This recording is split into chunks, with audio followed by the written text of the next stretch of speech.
There is a rather special kind of magic in growing your own food, a connection to the soil and the seasons that nourishes the soul as much as the body.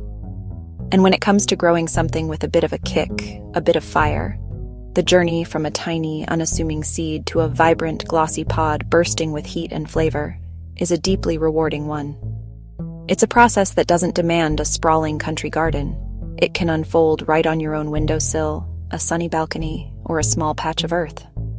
It is one of gardening's most accessible and exciting adventures, and I'm here to guide you through it.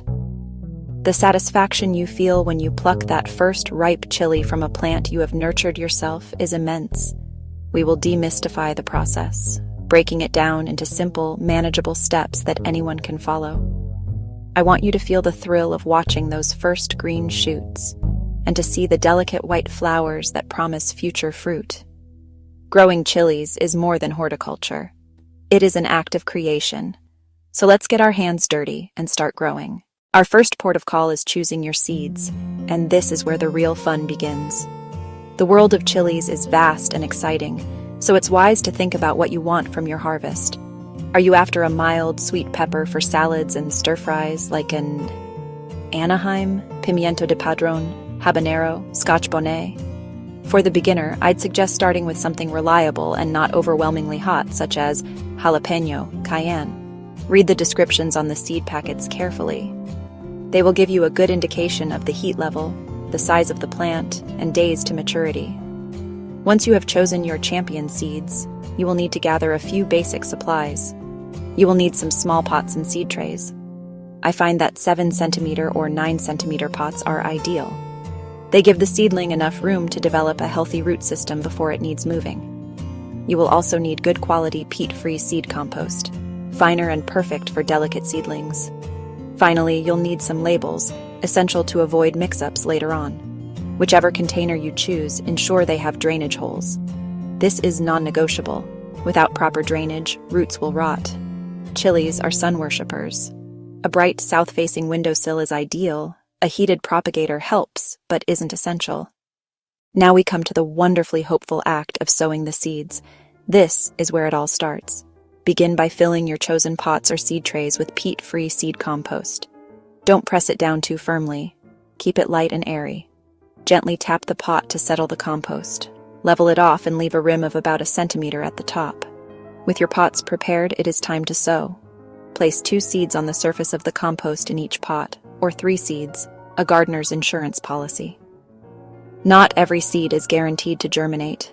Space them out so they're not competing from the start. Cover with a very fine layer of compost or vermiculite, about 6 millimeters.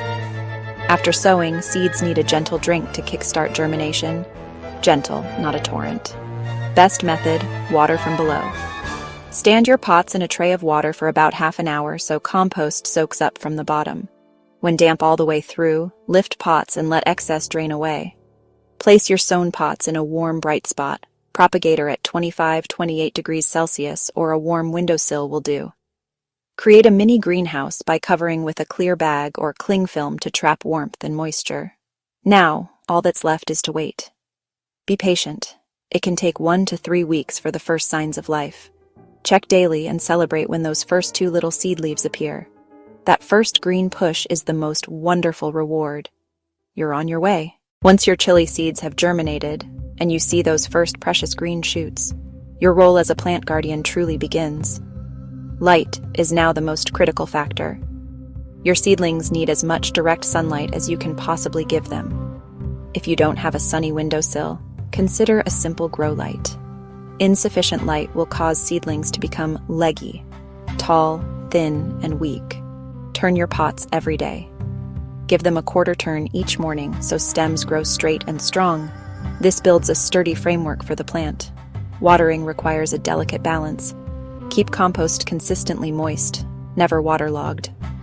Overwatering is a common fatal mistake. It starves roots of oxygen and encourages damping off. Check with your finger. If it feels dry, it's time to water. Watering from below encourages roots to grow downward toward moisture. Seedlings appreciate warmth, but not the intense heat used for germination. Comfortable room temperature is adequate. Keep them away from cold drafts from open windows or doors. Ample light, careful watering, and consistent warmth will see your tiny seedlings transform into vigorous young plants, ready for the next stage, a wonderful crop of fiery chilies for you to enjoy. As your chili seedlings grow, you will notice their first two leaves, the cotyledons, followed by true leaves.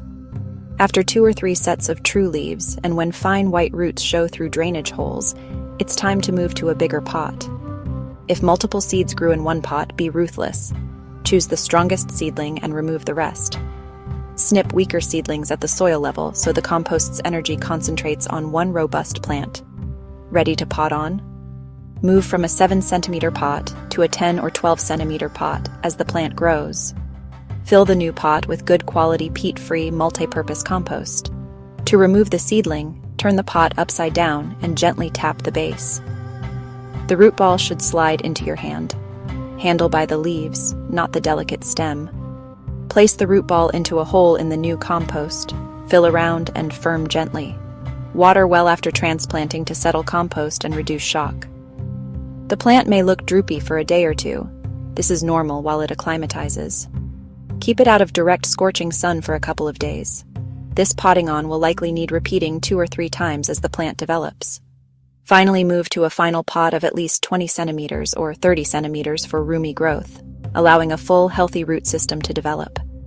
A healthy root system is the foundation of vigorous plants and bountiful yields.